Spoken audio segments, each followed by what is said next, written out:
जय हिंद। स्वागत है आपका हमारे इस चैनल में। हम आज करने वाले हैं एनसीईआरटी बुक की शुरुआत। एनसीईआरटी क्लास 6 का भूगोल हम करने वाले हैं और हम चैप्टर वाइज चैप्टर करेंगे इसको। ये जो वीडियो है वो उन सभी बच्चों के लिए काम आएगा जो एनसीईआरटी क्लास पढ़ रहे हैं, साथ में जो वैसे छात्र जो हमारे एग्जाम की तैयारी कर रहे हैं और एनसीईआरटी को बेस मान के चलते हैं। और वास्तविक में एनसीईआरटी ही हमारा बेस होता है। यूपीएससी के एग्जाम हो या कोई भी एग्जाम हो, एनसीईआरटी का यदि आपने कवर कर लिया, इसका मतलब ये है कि आपने बहुत सारे अपने प्रारंभिक चरण कंप्लीट कर लिए हैं। ठीक है, तो ये प्रश्न जो या फिर ये जो सेशन रहेगा, हम दोनों छात्रों को स्थान ध्यान में रखते हुए कवर करेंगे। ना तो ज्यादा हाई लेवल की बात करेंगे, ना ही लो लेवल की।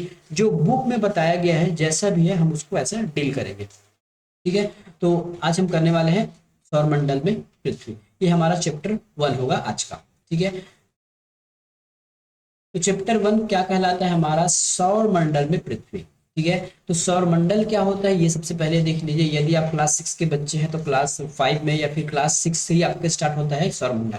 तो पृथ्वी है ना, जो पृथ्वी बोलता हूँ, जो सूर्य सूर्य और सूर्य के साथ जितने भी सूर्य हैं और सूर्य के साथ जितने भी उसके जो ग्रह हैं, या फिर जो धूमकेतु हो गया, वहाँ धूल कण हो गए, या फिर जितने भी इसमें क्या बोलते हैं उसको, उच्छल तारा वगैरह, ये सब मिलकर एक सौरमंडल बनाते हैं। ठीक है, सौरमंडल का मतलब है, सौर मतलब होता है सूर्य और मंडल मतलब उसके साथ ही। तो ये हमारा सूर्य हो गया। ठीक है, अब इसके साथ कौन है? सारे ग्रह हैं, बृहस्पति, बुध, शनि, पृथ्वी, मंगल, यूरेनस, नेपच्यून, प्लूटो, इस प्रकार से। ठीक है, ये हमारे सौरमंडल हो गए। इसके साथ साथ कुछ और कण होते हैं, धूल कण हो गया, या फिर जो उच्छल तारे कहते हैं, या फिर और बहुत सारे हैं इसमें, धूमकेतु हो गया, उच्छल तारे हो गए। ठीक है, एस्टेरॉइड बेल्ट है, ये हम आगे पढ़ेंगे। ये सबको हम सौरमंडल कहते हैं। मतलब एक सूर्य है और सूर्य के परिक्रमा कराने करने वाले, सूर्य के चारों ओर परिक्रमा करने वाले ग्रह और धूलकण और शेष जितने भी पिंड है वो सब सौरमंडल कहलाते हैं। ठीक है, अब हम देखते हैं कि सूर्यास्त के बाद, है ना, जैसे आकाश को यदि आप देखेंगे तो आसमान में पहले एक या दो बिंदु चमकते दिखेंगे, लेकिन बाद में इनकी जो संख्या बढ़ती जाती है। आप इनकी गणना कर पाते हैं या नहीं कर पाते हैं? संपूर्ण आकाश छोटी छोटी चमकदार वस्तुओं से भरा है। इनमें से कुछ चमकीले होते हैं, कुछ धुंधले होते हैं। ऐसा प्रतीत होता है मानो आकाश में हीरे जड़े हों, और कुछ टिमटिमाते तारे प्रतीत होते हैं। लेकिन अगर आप इनको ध्यान से देखेंगे तो आप पाएंगे कि कुछ इनमें से कुछ की टिमटिमाते अन्य से अलग है, और ये बिना किसी टिमटिमाहट के चंद्रमा के समान चमकते रहते हैं। जैसे आप इमेज में देख पा रहे होंगे, ये आपकी रात में जैसे आप देखेंगे तो ये आकाश दिखेगा, इसमें से कुछ टिमटिमाते हुए चीजें दिखेंगी। ये जितने भी चीजें जो टिमटिमा रहे हैं, ये आपके तारे हो सकते हैं या कोई ग्रह हो सकता है जिनका प्रकाश आपको मिला हुआ। देखिए, ग्रह का खुद का प्रकाश नहीं होता, वे तारों के प्रकाश से प्रकाशमान होते हैं, लेकिन वो भी रात में हमको चमकते हुए दिखाई देते हैं। ठीक है, तो हमने क्या देखा, यदि हम जब रात में जब देखते हैं तो बहुत सारे तारे देखते हैं। तारों के बीच में देखिए काला सा एक स्थान आपको दिखे, जितने ही काले स्थान है ना, ये आपको काला स्थान देखने को मिल जाता है। काला स्थान मतलब वहां कुछ भी चीज नहीं है ना, या फिर ऐसे कोई चीज है जिस पर प्रकाश पड़ रहा है और वो हम तक दिखाई नहीं दे रहा है। ये अंतरिक्ष कहलाता है इसे, है ना।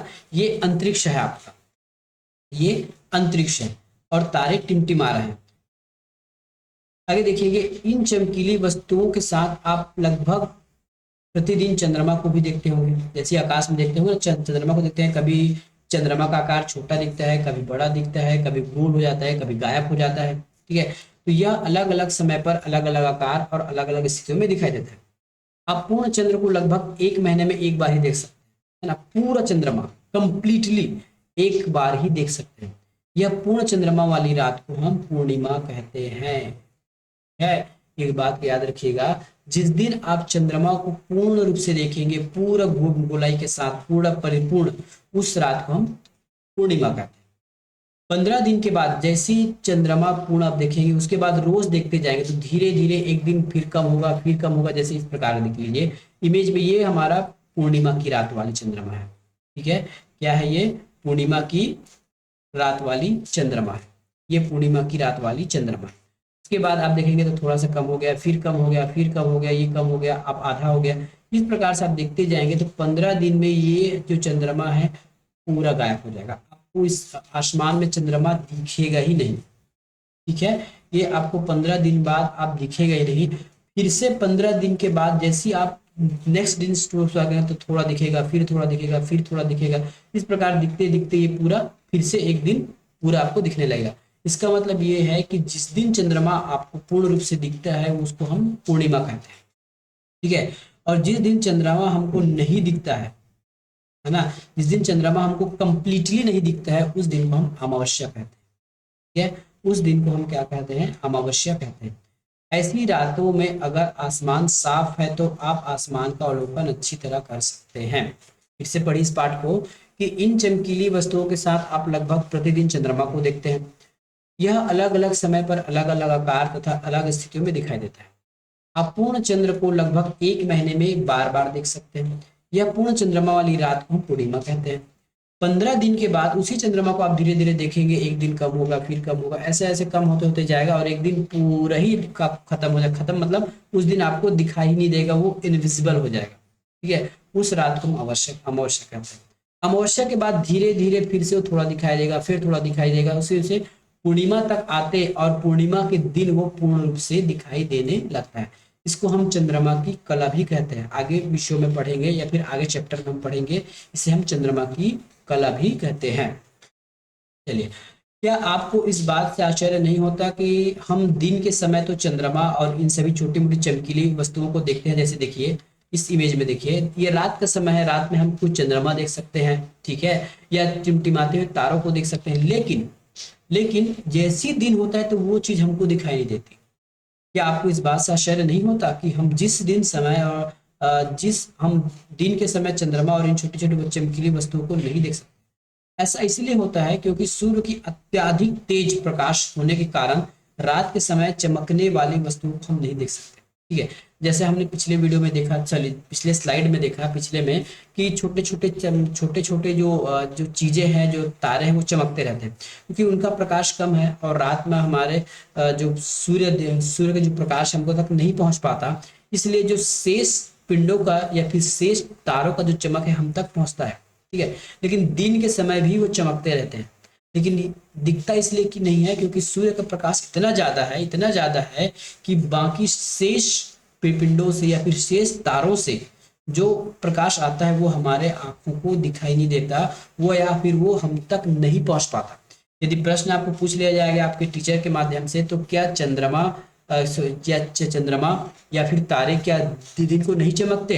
तो जरूर चमकते हैं, लेकिन वो हमको नहीं दिखते, है ना। हमने कहानियों में या फिर सॉन्ग्स में या फिर किसी गाने में देखे हैं कि रात में ही चंद्रमा चमकता है या दिन या फिर रात में ही तारे चमकते हैं। ऐसा बिल्कुल नहीं है। चंद्रमा हो या तारे हो वो एनी टाइम चमकते रहते हैं, बस वो हमको दिखते नहीं है। इस मतलब ये है, दिखते इसका मतलब ये है कि उसका जो प्रकाश बहुत कम हमारे पास पहुंचता है, तो आते आते उसका प्रकाश हमारे आंखों तक नहीं पहुंच पाता क्योंकि सूर्य का प्रकाश इतना तेज है ना। यदि ये मान के चले कि यदि इंडिया में आज रात का दिन है या फिर आज दिन है, तो अन्य देशों में, है ना, अन्य पश्चिमी देशों में यदि वो दिन का यदि रात है, या आज हमारे यहाँ रात है और इसी टाइम पे अन्य देशों में दिन है, तो वहां पे सूर्य चमकेगा और हमको चंद्रमा दिखाई देगी या तारे दिखाई देंगे। यदि हमारे यहाँ रात होगा तो अन्य देशों में जो जस्ट उल्टा है भारत देश के जो पीछे है जस्ट ग्रुप के हिसाब से, तो वहां पे रात होगी तो हमारे यहाँ दिन होगा, हमारे दिन होगा तो वहां रात होगा, तो वहां चंद्रमा दिखेगा, हमारे यहाँ सूर्य दिखेगा, उनके यहाँ सूर्य दिखेगा तो हमारे यहाँ चंद्रमा दिखेगा। इसका मतलब ये है कि चंद्रमा हमेशा चमकते रहता है, सूर्य हमेशा चमकते रहता है। डिपेंड करता है कि किस पिंड का या फिर किस तारे का जो प्रकाश है वो हम तक पहुंच पाता है। आगे देखते हैं, सूर्य, चंद्रमा तथा वे सभी वस्तुएं जो रात के समय आसमान में दिखती हैं खगोलीय पिंड कहलाती हैं। क्या कहा हमने? चाहे सूर्य हो, चंद्रमा हो, या वे सभी वस्तुएं जो रात में चमकती है वो हमारे खगोलीय पिंड कहलाते हैं। और कुछ ऐसे चीजें हैं जो नहीं भी चमकते हैं उसको भी हम खगोलीय पिंड कहेंगे। ठीक है, कुछ खगोलीय पिंड बड़े आकार के होते हैं तथा गर्म होते हैं। ये गैसों से बने होते हैं तथा इनके पास अपनी खुद की ऊर्जा होती है, खुद का प्रकाश होता है, जिससे वे बड़ी मात्रा में प्रकाश उत्सर्जित करते हैं। इन खगोलीय पिंडों को हम तारा कहते हैं। अब देखिए आसमान में जो भी है, आसमान में क्या क्या है, सूर्य है, हमारा ग्रह है, पृथ्वी है, यूरेनस है, नेपच्यून है, जो भी है ना। और जो कुछ कुछ एस्ट्रॉइड बेल्ट है या फिर छोटे मोटे पिंड है, वो सभी खगोलीय पिंड कहलाते हैं। लेकिन सभी खगोलीय पिंड के पास स्वयं का प्रकाश नहीं है, ठीक है। और वे खगोलीय पिंड, ठीक है, जो गर्म है और गैसों से बना हुआ है, जो गर्म है और गैसों से बना हुआ है, जिसके पास खुद की प्रकाश है, उसको हम तारा कहते हैं। और सूर्य एक तारा है, ठीक है। सूर्य एक ग्रह नहीं है, सूर्य एक तारा है, क्योंकि सूर्य के पास स्वयं का प्रकाश है, उसमें हाइड्रोजन, ठीक है, और हीलियम पाया जाता है। हाइड्रोजन और हीलियम पाया जाता है। इन दोनों गैसों के माध्यम से सूर्य चमकता है। और पिंडों जैसे हमारे ग्रह हो गया, पृथ्वी हो गया, मंगल हो गया, या फिर अन्य ग्रह, उन सभी को वो प्रकाश प्रदान करता है, ठीक है। यदि हमको स्कूल में पूछ दिया जाए या प्रश्न में पूछ दिया जाए कि तारों की परिभाषा क्या है, तो वैसे खगोलीय पिंड जिसके पास स्वयं का प्रकाश है, स्वयं का ऊर्जा है, जो गैसों से बने हुए हैं, उसको हम तारा कहते हैं। और सूर्य एक हमारा तारा है, ठीक है। सूर्य एक तारा है, उसको हमने नाम दे दिया है सूर्य, याद रखिएगा। सूर्य एक तारा है और उस तारे का हमने नामकरण किया है, या फिर हमारे खगोल विदुओं ने नाम किया है सूर्य, ठीक है। चलिए, रात के समय चमकते हुए अनगिनत तारे सूर्य के समान ही दिखते हैं, ठीक है। तो वो सूर्य के समान है, सूर्य के समान ही उनका बहुत बड़ा पावर है, बहुत सारी ऊर्जा उत्सर्जित करते हैं, उसी के समान है, उससे ज्यादा। लेकिन वो हमको टिमटिमाते से दिखते हैं कि वो हमसे कई लाखों करोड़ों मिलियनों दूर है, ठीक है। इसलिए वो टिमटिमाते हुए दिखाई देते हैं। यदि वो सूर्य के समान भी अगर आसपास होते हैं हमारे ग्रह के, तो वो भी बहुत चमकते हैं। लेकिन वो बहुत दूर होने के कारण, देखिए इमेज में आपको दिख रहा होगा, ये तारा है, ये भी तारा है, ये भी तारा है, इनमें सूर्य के समान ही ऊर्जा है, ये सूर्य के समान ही ऊर्जा धारण करते हैं। तो रात के समय चमकते हुए अनगिनत तारे सूर्य के समान ही हैं, लेकिन हमसे बहुत अधिक दूर होने के कारण हम लोग उसकी ऊष्मा या प्रकाश को महसूस नहीं कर सकते, तथा वे अत्यंत छोटे दिखाई देते हैं। इसका मतलब ये है कि यदि हम रात में, जैसे आज रात होगा तो देखिएगा, यदि है ना, यदि आसमान साफ है तो हमको वो तारे टिमटिमाते हुए दिखाई देंगे। वो सूर्य के समान ही है, या और वो सूर्य के समान ही है, या फिर वे तारे ही है, सूर्य के समान ही उसमें ऊर्जा है, वे भी गैसों से बने हुए और उनके पास स्वयं की ऊर्जा है। वो बहुत दूर है हमसे, इसलिए वो ज्यादा प्रकाश हमारे पृथ्वी तक पहुंचा नहीं पाते हैं, या फिर पृथ्वी तक उनका प्रकाश हमारे द्वारा या हम तक पहुंच नहीं पाता है, ठीक है। लेकिन वो सूर्य के समान ही उनके पास पावर है, सूर्य के समान ही उनके पास ऊर्जा है, प्रकाश है। आपने अवश्य ध्यान दिया होगा कि कुछ दूरी से देखने पर कुछ वस्तुएं हमको छोटी दिखाई पड़ती है। जैसे ये देखिए, ये एरोप्लेन है ना, या हवाई जहाज कहते हैं, या फिर हेलीकॉप्टर है। या जब भी आप हेलीकॉप्टर देखेंगे, हवाई जहाज देखेंगे, तो अधिक दूरी होने की वजह से वो हमको वास्तविक साइज से छोटा दिखाई देता है। उसी प्रकार यदि तारे बहुत दूर हैं तो हमको छोटा दिखाई देते हैं। सूर्य हमसे पास है, या फिर सूर्य जो है अन्य तारों की अपेक्षा पृथ्वी का पास है, या फिर पृथ्वी के पास में है, इसलिए बड़ा दिखाई देते हैं, है ना। फॉर एग्जांपल ये देख लीजिए, यदि आप इस जहाज को देखेंगे तो ये बहुत बड़ा है, ये 2-3 बसों के बराबर होता है, ठीक है। लेकिन आसमान में उड़ते समय हमको एक पंछी की तरह दिखाई देते हैं। क्यों? क्योंकि वो हमसे बहुत दूर है, इसी वजह से बहुत सारे तारे हमको छोटा दिखाई देते हैं, ठीक है।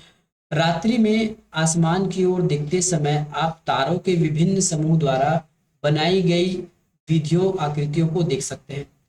ये नक्षत्र मंडल कहलाते हैं। क्या कहा हमने?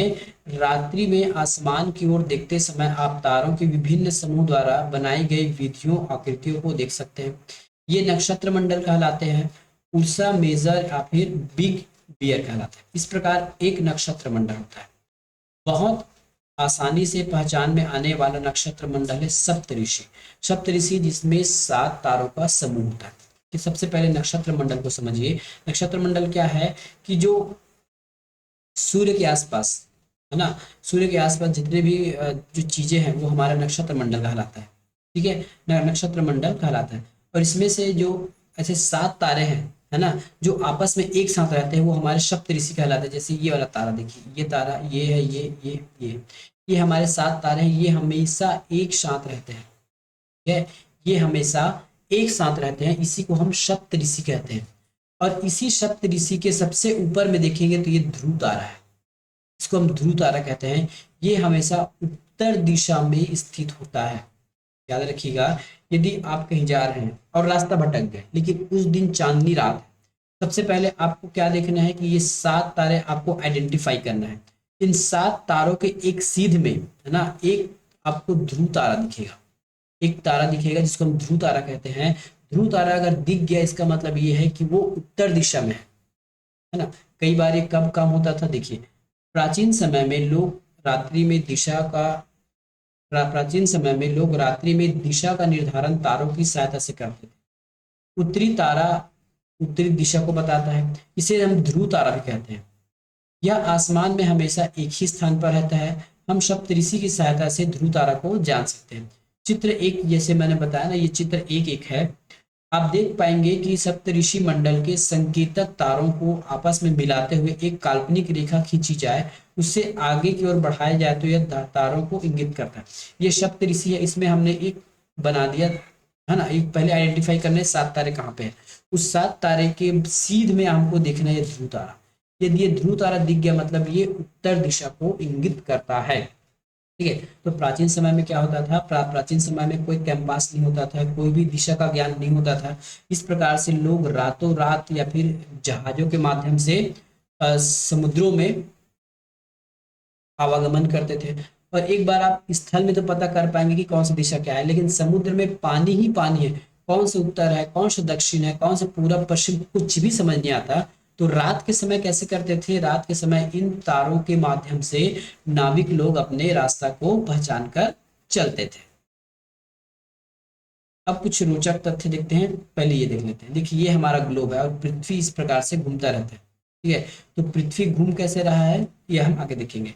कुछ खगोलीय पिंडों में अपने प्रकाश और ऊष्मा नहीं होती है। हमने पिछले पढ़ा ना कि कुछ खगोलीय पिंड है जिसके पास गैस है और उसका खुद का प्रकाश होता है, उसको हम तारे कहते हैं। लेकिन कुछ खगोलीय पिंड ऐसे हैं जिसके पास खुद का प्रकाश नहीं है, वे तारों के प्रकाश से प्रकाशित होते हैं, वैसे को हम ग्रह कहते हैं। ग्रह जिसे हम प्लैनेट, अंग्रेजी भाषा में प्लैनेट कहते हैं, ग्रीक भाषा में प्लेनेटाइट कहा जाता है, जिसका अर्थ होता है परिभ्रमक, अर्थात चारों ओर घूमने वाला। पृथ्वी जिस पर हम रहते हैं एक ग्रह है। यह अपना यह अपना संपूर्ण प्रकाश या ऊष्मा सूर्य से प्राप्त करता है, जो पृथ्वी के सबसे नजदीक होने का तारा है ना। पृथ्वी के सबसे नजदीक तारा कौन सा है, सूर्य है। पृथ्वी को बहुत अधिक दूरी से, जैसे चंद्रमा से देखने पर यह चंद्रमा की तरह चमकती हुई प्रतीत होगी। जिस प्रकार हम पृथ्वी पर रहकर चंद्रमा को देखते हैं तो चंद्रमा को हमको चमकता दिखाई देता है, इसमें देखिए कि हम पृथ्वी से देखिए चंद्रमा को देख रहे हैं तो चंद्रमा हमको चमकती हुई प्रतीत हो रही है। उसी प्रकार यदि हम चंद्रमा पर खड़े होकर यदि पृथ्वी को देखें तो पृथ्वी भी चमकती हुई दिखाई देगी। ठीक है, पृथ्वी भी चमकती हुई दिखाई देगी। तो ये है हमारा सूर्य और ये हमारा पृथ्वी है। ठीक है, तो इसी के प्रकाश से हमारा पृथ्वी चमकीली है, ऊर्जा प्राप्त करती है और प्रकाश प्राप्त करती है। अब कुछ रोचक तथ्य जान लेते हैं। बृहस्पति, शनि और यूरेनस, ये हमारा हो गया जुपिटर, ठीक है, और ये हो गया हमारा शनि और ये हो गया यूरेनस। ठीक है, इसके चारों ओर छल्ले हैं। छल्ले का मतलब है गोल को, देखिए छल्ला दिख रहा है आपको, ये छल्ले हैं, ये गैसों का बना हुआ है। ठीक है, ये छल्ले विभिन्न पदार्थ के असंख्य छोटे छोटे पिंडों से बने हुए हैं, पिंड और छोटे छोटे गैसों से बने हुए हैं। पृथ्वी से इन छल्लों को शक्तिशाली दूरबीन की सहायता से देखा जा सकता है। ये जो छल्ले जो है, हम पृथ्वी के माध्यम से या पृथ्वी में रहकर भी हम इस गैसों को देख सकते हैं, इन छल्लों को देख सकते हैं दूरबीनों के माध्यम से। और ये पृथ्वी इस प्रकार से घूमती रहती है, कहाँ से, पूरब से पश्चिम की ओर ये घूमती है। ये देख लीजिए, ये है हमारा सौरमंडल। ठीक है, सौरमंडल, इस अब सौरमंडल में समझ लीजिए ये सूर्य है। ठीक है, सूर्य के बाद हमारा बुध आता है, बुध के बाद आता है क्या चीज, सॉरी, ये बुध हो गया, बुध के बाद शुक्र हो गया, फिर पृथ्वी हो गया, ये हमारा पृथ्वी है। ठीक है, पृथ्वी के बाद आता है मंगल। मंगल को लाल ग्रह कहते हैं क्योंकि ये हमेशा लाल रहता है, यहाँ का टेम्परेचर बहुत हाई रहता है।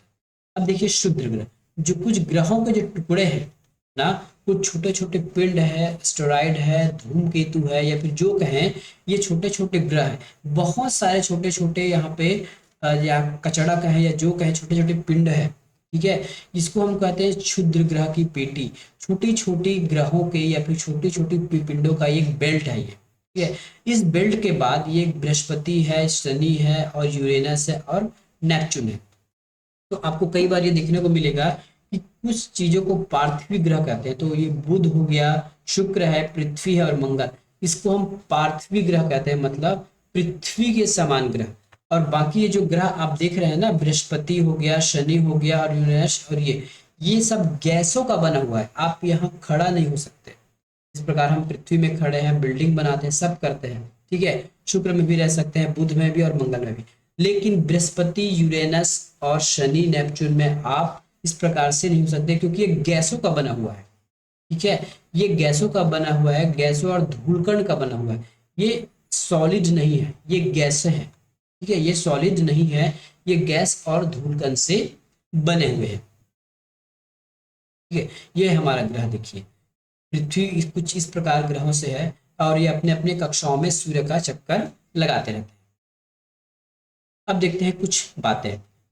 पौराणिक रोमन कहानियों में सोल सूर्य देवता को कहा जाता था।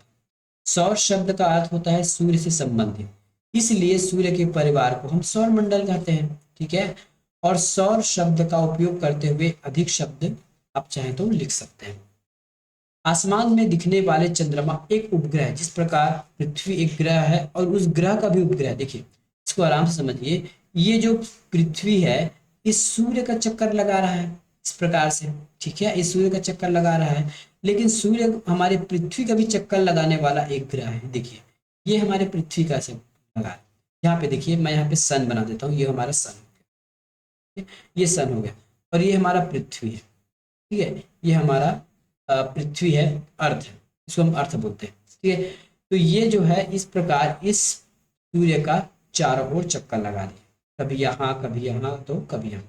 उसी प्रकार इस पृथ्वी का चक्कर लगाने के लिए भी एक ग्रह है, ये इस पृथ्वी का चक्कर लगाते रहते हैं, ठीक है। ये जो है इस पृथ्वी का चक्कर लगाते रहते हैं और पृथ्वी का चक्कर लगाते लगाते सूर्य का भी चक्कर लगा रहा है। तो ये पृथ्वी तो ग्रह है और जो ग्रह का भी चक्कर लगाए वो होता है हमारा उपग्रह, ठीक है। तो उपग्रह मैनमेड भी हो सकता है और प्राकृतिक भी हो सकता है। पृथ्वी का एक प्राकृतिक उपग्रह है चंद्रमा, और पृथ्वी के असंख्य प्राकृतिक मानव निर्मित उपग्रह है जो जिसको हम सैटेलाइट बोलते हैं। बाद में हम पढ़ेंगे उसको, उसके बारे में, ठीक है। तो आसमान में दिखने वाला चंद्रमा एक उपग्रह है, यह हमारी पृथ्वी का सहचर, मतलब पृथ्वी के साथ घूमने वाला, चारों ओर चक्कर लगाता है, पृथ्वी के चारों ओर लगाता है। हमारी पृथ्वी के समान 7 अन्य ग्रह हैं जो सूर्य के प्रकाश और उष्मा प्राप्त करते हैं। इनमें से कुछ के पास भी चंद्रमा है, मतलब इनके पास भी उपग्रह है। हमारे पास उपग्रह, उसका हमने नाम चंद्रमा रख दिया। बाकी उपग्रहों के पास, बाकी ग्रहों के पास भी उपग्रह है। जैसे ये बृहस्पति हो गया, इसके पास बहुत सारे उपग्रह है, ठीक है। इस प्रकार से बहुत सारे ग्रहों के पास अपना खुद का उपग्रह भी है।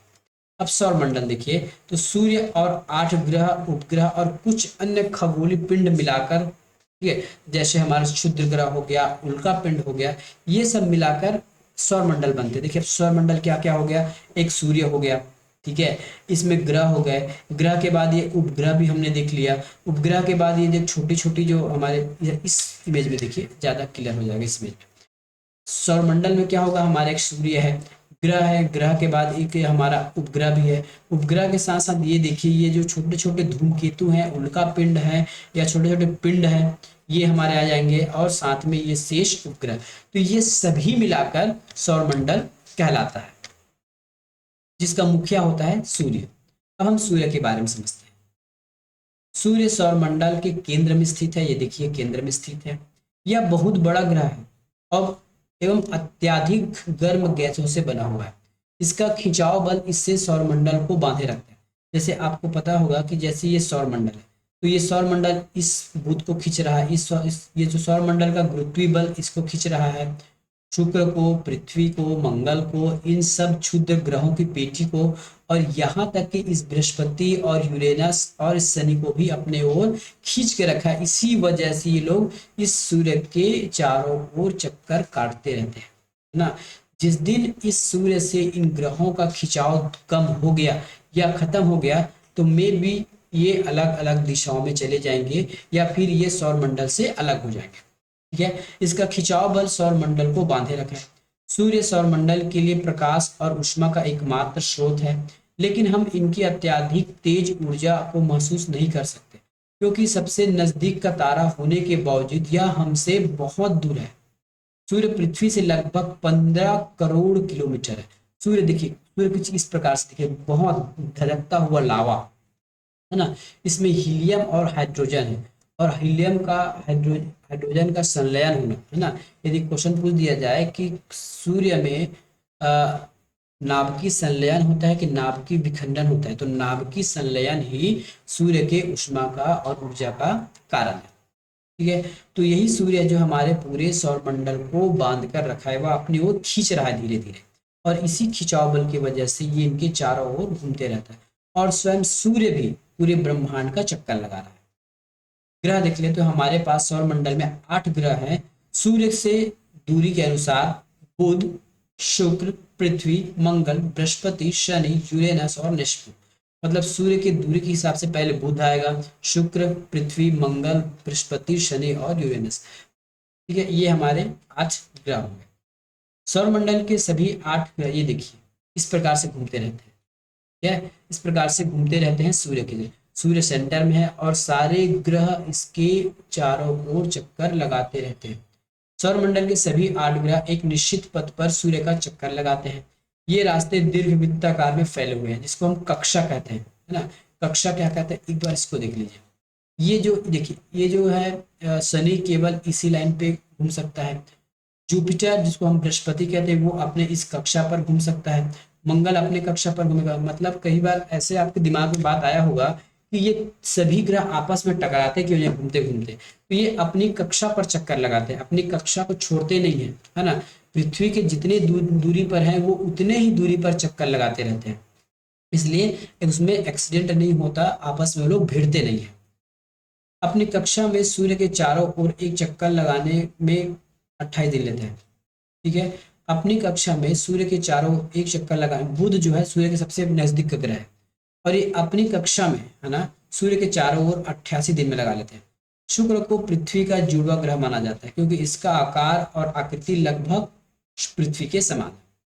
अभी तक प्लूटो को एक ग्रह माना जाता था, परंतु एक अंतरराष्ट्रीय खगोल संगठन में अपनी बैठक में जो 2006 में हुआ था, यह निर्णय लिया गया कि कुछ समय पहले खोजे गए अन्य ग्रह का पिंड, है ना, पिंड तथा प्लूटो को बौने ग्रह में रख दिया गया।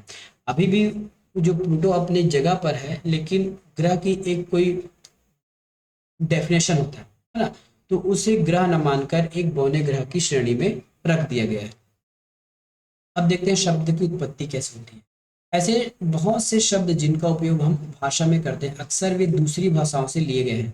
उदाहरण के लिए जियोग्राफी एक अंग्रेजी शब्द है, यह ग्रीक भाषा से लिया गया है, जिसका अर्थ होता है पृथ्वी का विवरण ना। यह 2 ग्रीक अक्षरों से मिलकर बना होता है, इसमें होता है जी, इसका अर्थ होता है पृथ्वी, और ग्राफिका मतलब होता है लिखना। ठीक है, तो इस प्रकार से आप बना सकते हैं। इस प्रकार से आप जियो से जियोलॉजी बना सकते हैं, जियोमेट्री बना सकते हैं, जियोलाइट बना सकते हैं। और कुछ जानने योग्य बातें क्या है देख लीजिए। रात में आसमान को देखकर मनुष्य हमेशा मोहित हुआ। खगोल पिंड एवं उनकी गति के संबंध में अध्ययन करने वालों को खगोल शास्त्री कहते हैं। आर्यभट्ट प्राचीन भारत के एक प्रसिद्ध खगोल शास्त्री थे। उन्होंने कहा कि सभी ग्रह तथा चंद्रमा परावर्तित सूर्य प्रकाश की कारण चमकते हैं। देखिए, एक पुराने जो हमारे खगोल शास्त्री थे, उन्होंने कहा कि ये पहले बता दिया था कि जितने भी सौरमंडल में ग्रह हैं, वो सभी जो प्रकाश और ऊष्मा सूर्य से ही प्राप्त करते हैं। अब हम पृथ्वी के बारे में जानते हैं कि पृथ्वी क्या है। पृथ्वी क्या है, देखिए पृथ्वी तीसरे नंबर पे ग्रह है ना, तो ये हमारा बुध हो गया, ये शुक्र हो गया और ये पृथ्वी हो गया। अब हम पृथ्वी के बारे में समझते हैं। सूर्य से दूरी के हिसाब से पृथ्वी जो है तीसरे नंबर का ग्रह है। देखिए ये 1, 2 और 3। ठीक है, आकार के हिसाब से ये 5वां है। आकार के हिसाब से हमारा ये 5वां बड़ा ग्रह है। यह ध्रुवों के पास थोड़ी चपटी है, मतलब सूर्य पूरा गोल नहीं है, थोड़ा सा कुछ इस प्रकार से चपटा हुआ है। ठीक है, पूरा पूरा गोल नहीं है, बीच में थोड़ा सा पचका हुआ है। यही कारण है कि इसके आकार को हम भू आप या फिर जियोड कहते हैं। इंग्लिश में इसको हम कहते हैं जियोड। भू आप का अर्थ होता है पृथ्वी के समान। जीवन के लिए अनुकूल परिस्थितियां संभवतः केवल पृथ्वी पर ही पाई जाती हैं। पृथ्वी न तो अधिक गर्म है न ही अधिक ठंडी है। यहाँ पानी जलवायु उपस्थित है जो हमारे जीवन को आवश्यक है। इसका मतलब ये है कि हम यदि पृथ्वी पर रहते हैं तो पृथ्वी में जलवायु है, पानी है, सब कुछ है। इसके अपेक्षा इस बुध में या शुक्र में या फिर इस मंगल में हम यहाँ जीवन की संभावना नहीं देखते हैं। ना ही वहाँ पे पानी है, न प्रकाश सॉरी न वहाँ पे पानी है, न जल जब न ही जलवायु है कुछ। बुध जो इतना सूर्य के पास ग्रह इसलिए बहुत ज्यादा गर्म है। ठीक है। बाकी जो पार्थिव ग्रह से बाहर जो हमारे पिंड हैं, बाह्य ग्रह, जैसे ये बृहस्पति हो गया, शनि हो गया और अन्य ग्रह हैं, ये जो गैसों से बना हुआ है, धूल कण से बना हुआ है, यहाँ जीवन की संभावनाएं न के बराबर है। ठीक है। तो ये यहाँ पे हम जीवन की संभावना व्यक्त नहीं कर सकते। सौर मंडल में केवल पृथ्वी ऐसा है जिसमें हम जीवन की कल्पना करते हैं और जिसमें जीवन जिया जाता है। वायु में जीवन के लिए आवश्यक गैसें जैसे ऑक्सीजन मौजूद है। इसी कारणों से पृथ्वी के सौर मंडल का सबसे अद्भुत ग्रह है। ठीक है। अंतरिक्ष से देखने पर पृथ्वी नीले रंग का दिखाई देता है क्योंकि इनकी 2/3 स्थानों पर, पृथ्वी के 2/2 जगहों पर पूरा पानी है। उसी पानी की वजह से ये हमको नीला दिखाई देता है। इसको हम नीला ग्रह भी कहते हैं। अब सूर्य से उनकी दूरी के हिसाब से आप शॉर्टकट इस प्रकार से याद कर सकते हैं। Very my very efficient mother just serve us nuts. इस प्रकार से आप इसको याद कर सकते हैं। ठीक है। अब देखिए हमने चंद्रमा की बात की थी, तो चंद्रमा क्या है? हमारा एक उपग्रह है। हमारी पृथ्वी के पास केवल एक ही उपग्रह है, चंद्रमा। इसका व्यास पृथ्वी के व्यास से केवल 1/4 है। मतलब ये बहुत छोटा है, हमारी पृथ्वी से 1/4 छोटा है। हमारे पृथ्वी का ये 25% है या फिर उससे भी कम का स्थान, उससे भी कम है या फिर बहुत छोटा ही है। यह इतना बड़ा इसलिए प्रतीत होता है क्योंकि यह हमारे ग्रह से अन्य खगोलीय पिंडों की अपेक्षा नजदीक है। चंद्रमा बड़ा होने के कारण ये है क्योंकि वो हमारे अन्य ग्रहों से या फिर अन्य तारों से ये पृथ्वी से बहुत पास है। कितना है? 3,84,400 किलोमीटर दूरी पर है। अब आप पृथ्वी से सूर्य चंद्रमा की दूरियों की तुलना कर सकते हैं। जैसे ये रॉकेट है, इस प्रकार से रॉकेट भी हम भेजते हैं अंतरिक्ष में। चंद्रमा पृथ्वी का एक चक्कर 27 दिन में लगाता है। चंद्रमा जो है पृथ्वी का एक चक्कर 27 दिन में पूरा करता है। लगभग इतने ही समय में यह अपने अक्ष पर भी घूम लेता है। अब इसके परिणाम स्वरूप पृथ्वी में हम चंद्रमा का केवल एक ही भाग देख सकते हैं। क्यों? क्योंकि वो वो पृथ्वी के साथ साथ घूम रहा है। दूसरी बात, वो पृथ्वी एक एक चक्कर लगाने में पृथ्वी का जितना समय लेते हैं उतना ही समय में वो क्या करता है? अपना खुद का एक चक्कर लगा लेता है। इसलिए हम चंद्रमा का केवल एक भाग ही देख पाते हैं। चंद्रमा की परिस्थितियां जीवन के लिए अनुकूल नहीं है। इसकी सतह पर पर्वत, मैदान, गड्ढे हैं जो चंद्रमा की सतह पर छाया बनाते हैं। इसीलिए चांद हमको थोड़ा धब्बा दिखाई देता है। वो चांद धब्बा नहीं है, वहां कुछ गड्ढे हैं, कुछ पर्वत हैं, जहां यदि सूर्य का प्रकाश नहीं पड़ पाता है या फिर पृथ्वी का प्रकाश वहां में नहीं पड़ पाता है, तो वैसे जगह, वैसे स्थान जहाँ पे प्रकाश नहीं पड़ता है वहां हमको काला काला दिखता है। उसी को कहा जाता है चंद्रमा में दाग है। पूर्णिमा के दिन चंद्रमा पर इनकी छाया को आसानी से हम देख सकते हैं। जिस दिन पूर्णिमा में हम पूरे चांद को देखते हैं उसमें हम कुछ जगह हमको कुछ धब्बे दिखाई देते हैं, काले दिखाई देते हैं। काले इसलिए दिखाई देते हैं क्योंकि वहां पे कोई भी वहां का जो स्थान है काला है। काला होने की वजह से वहां कोई प्रकाश नहीं पहुंच पाता, इसलिए। ठीक है। अब ये देख लिए उपग्रह की बात ऐसे देखिए, हमारा मैन मेड उपग्रह है ना, जो इंसानों द्वारा बनाकर भेजा गया है टेलीविजन के लिए या फिर अन्य सिग्नल के लिए भेजे जाने वाला ये हमारा एक उपग्रह है। ठीक है। अब देखते हैं कुछ क्षुद्र ग्रह क्या होता है। तो तारों, ग्रहों, उपग्रहों के अतिरिक्त असंख्य छोटे छोटे उपग्रह भी हैं। चंद छोटे छोटे क्षुद्र ग्रह भी हैं। ठीक है। अचंद असंख्य छोटे छोटे क्षुद्र ग्रह हैं। तारों, ग्रहों और उपग्रहों के अतिरिक्त असंख्य छोटे छोटे पिंड हैं और ये भी सूर्य के चक्कर लगाते हैं। इन पिंडों को हम शुद्ध ग्रह कहते हैं। जैसे हमने देखा था ना, एक बेल्ट देखा था बीच में, ये देखिए, ये सब शुद्ध ग्रह हैं हमारे। ये मंगल और बृहस्पति के कक्षाओं के बीच पाए जाते हैं। वैज्ञानिकों के अनुसार शुद्ध ग्रह ग्रह के ही भाग है, यहाँ पे पहले कुछ ग्रह रहे होंगे, वो अचानक विस्फोट होकर टूट गए, उसी ग्रह के टुकड़े हैं ये सब। जो क्षुद्र ग्रह है, वहां पे एक ग्रह था, उसी वो ग्रह विस्फोट होने के बाद यहाँ छोटे छोटे टुकड़े बन गए, इसी को कहा जाता है क्षुद्र ग्रह। उल्का पिंड, सूर्य के चारों ओर चक्कर लगाने वाले पत्थर, छोटे छोटे टुकड़े, यही यहाँ क्षुद्र ग्रह उल्का पिंड कहलाते हैं। कभी कभी ये उल्का पिंड पृथ्वी के इतने नजदीक आते हैं कि इनकी प्रवृत्ति पृथ्वी पर गिरने की होती है। इस प्रक्रिया के दौरान वायु का घर्षण होता है। देखिए क्या होता है, ये जो क्षुद्र ग्रह है, ये कभी कभी चक्कर लगाते लगाते पृथ्वी के पास आ जाते हैं। पृथ्वी के पास कहने का मतलब है ये अपना क्या कह सकते हैं कि अपने कक्षा को छोड़कर अन्य कक्षा में पहुंचकर धीरे धीरे पृथ्वी में पहुंचने लगते हैं और पृथ्वी के वायुमंडल से घर्षण की वजह से जलने लगते हैं।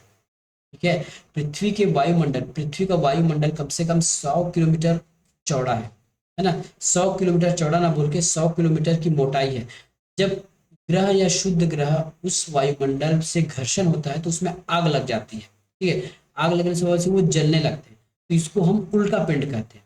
ठीक है, वास्तव में उल्का पिंड कोई अलग से चीजें नहीं है। जब ये जो छोटे छोटे क्षुद्र ग्रह हैं जब पृथ्वी के पास आते हैं और पृथ्वी के वायुमंडल से टकराकर गर्म होकर जलने लगते हैं, तब हम इनको उल्का पिंड कहते हैं।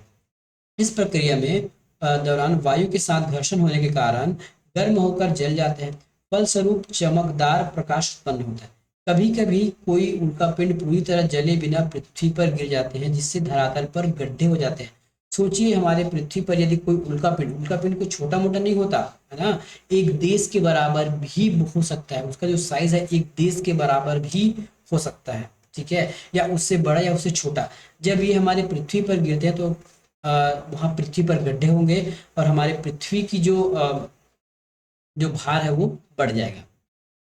ठीक है, क्या आपने तारों वाले खुले आसमान को एक और दूसरी ओर चौड़ी सफेद पट्टी को एक देखा है?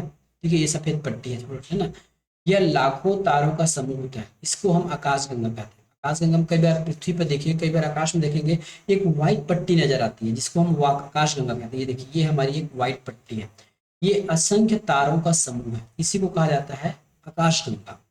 ठीक है, इसी को कहा जाता है आकाशगंगा। आकाशगंगाएं मिलकर ब्रह्मांड का निर्माण करती है। ब्रह्मांड की विशालता की कल्पना करना अत्यधिक कठिन है या जटिल है। वैज्ञानिक भी अभी भी पता नहीं लगा पाए हैं कि कितने तारे हैं, आकाशगंगा कितना बड़ा है, हमारा ब्रह्मांड कितना बड़ा है। ठीक है, ये अभी भी हमारे लिए सोच का विषय है। मिलेंगे नेक्स्ट वीडियो में। यदि आपको वीडियो पसंद आए तो जरूर चैनल को सब्सक्राइब कीजिए, वीडियो को लाइक कीजिएगा।